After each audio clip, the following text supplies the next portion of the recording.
Hi everyone, it's Sam and I'm back with another video for lawnfawn.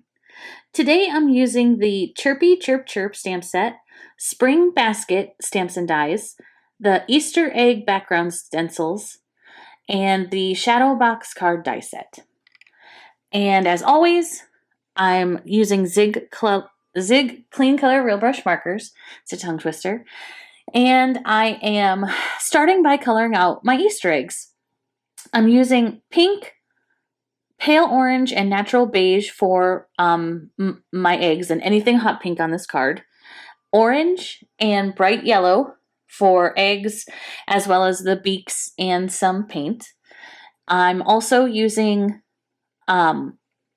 yellow and lemon yellow for the eggs, and we'll see those colors multiple times again used. I decided I needed one more color in this bunch of eggs, so I'm using carmine red, but when I pulled it out with my water brush, I thought that it matched the pink too much. So I decided to add some scarlet red, which will just give it a little bit more of an orange color. I still think it matches too much with the hot pink that we colored first, and I go back and change that as well. I decided to add purple and sugared almond pink to a few of the already colored hot pink eggs, just to make them a little bit purpley and a little bit different from each other. And those colors also I use throughout this card. I'm using dark brown, mustard, and natural beige for the bunny ears. I'll also use that same color combo for the Easter basket. I'm doing what I always do, which is starting with my darkest color, then adding my medium color and pulling it out with my lightest color.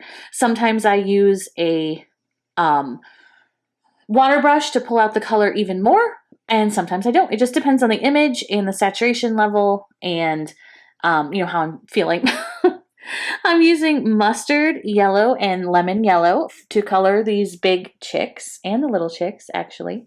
I always use mustard to shade my yellows because sometimes just using yellows themselves doesn't give me personally enough contrast for what I like. So I add a little bit of light brown, mustard.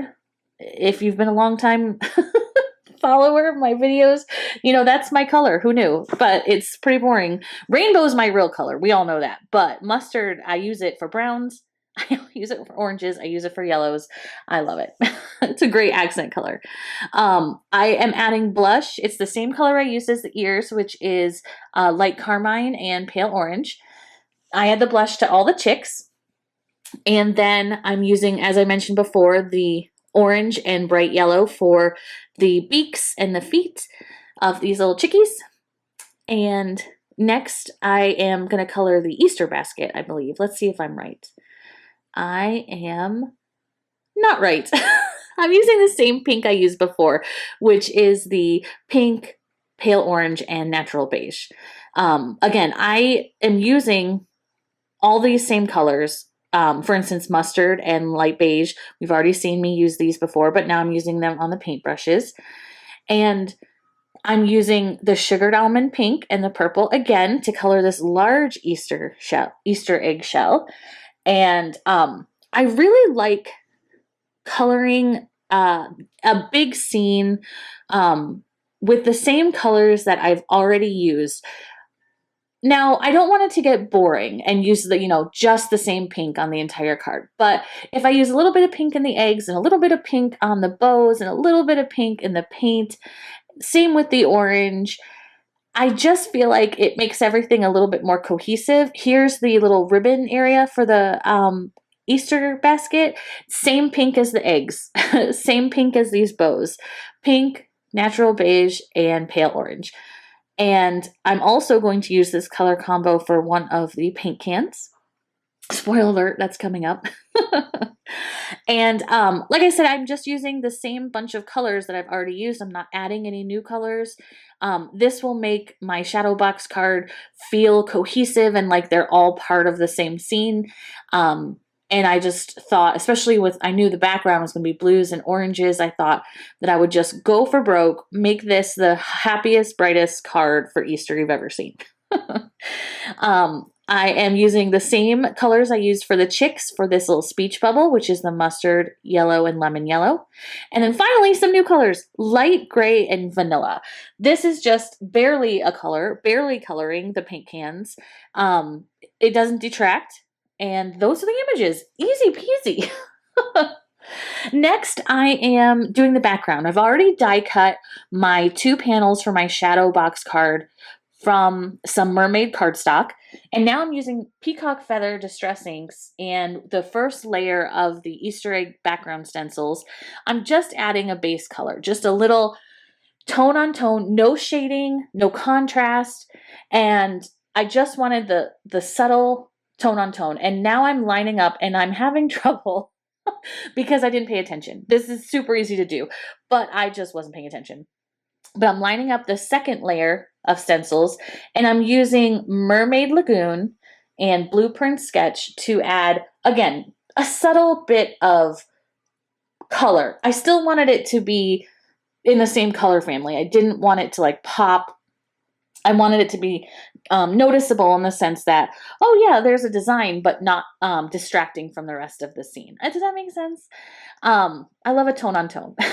I'm doing the same thing for the other panel. Now this is going to be the inside of my shadow box card. I didn't want it to be plain blue inside the scene. So I'm adding this little fun extra spectacular, subtle background for the inside of my shadow box card. The outside, I am going to do a little bit of ink blending, but first I'm going to clean off my craft mat because I didn't want any of that ink to get on what I had already just stenciled. So I'm using the same colors. I'm using peacock feathers, Mermaid Lagoon, and Blueprint Sketch to add just a hint of a sky. It also brings in, you know, the inside out. What we just did on the inside, it's bringing it back in to the outside so that everything's cohesive. Again, peacock feathers, Mermaid Lagoon, little bit of Blueprint Sketch, and instead of ink blending the grass in on the shadow box card, I'm going to be stamping this little line of grass that comes with the Chirpy Chirp Chirp stamp set. I'm stamping it in Mowed Lawn Distress Oxide ink, so it is pretty bold. And that's the panels for the shadow box card. Next, I have die cut from the same shadow box card die set 2 pieces of the hills for inside my card. My cat jumped up, say hi, Sedona. And I'm just using a little bit of mowed lawn and pine needles to add some color to those, since I added color to the shadow box card. Next, I'm taking the largest rectangle to cut the window of my shadow box card, and I'm going to use a bone folder to fold over all my lines so everything folds nicely together. All the little creases where we're going to attach some very thin 1/4-inch tape to all the little tabs. So when we put this together, it's just going to go so easy. I'm also using my bone folder to rub down and burnish the tape so it doesn't come off. Once I take the release paper off, I add just a little bit of the lawnfawn glue because I double adhesive. I use double adhesive on everything. For the hills, I'm just putting them inside. I'm lining up the bottom of the hill with the bottom of the shadow box card set. On the shortest panel, I'm going to take off the release paper on all of the rest of the tabs, add just a very thin line of glue, this is optional, and then fold it over like a book and hold it down so that everything is glued, and instantly we have our shadow box card. Voila. Next, I almost forgot to record this part.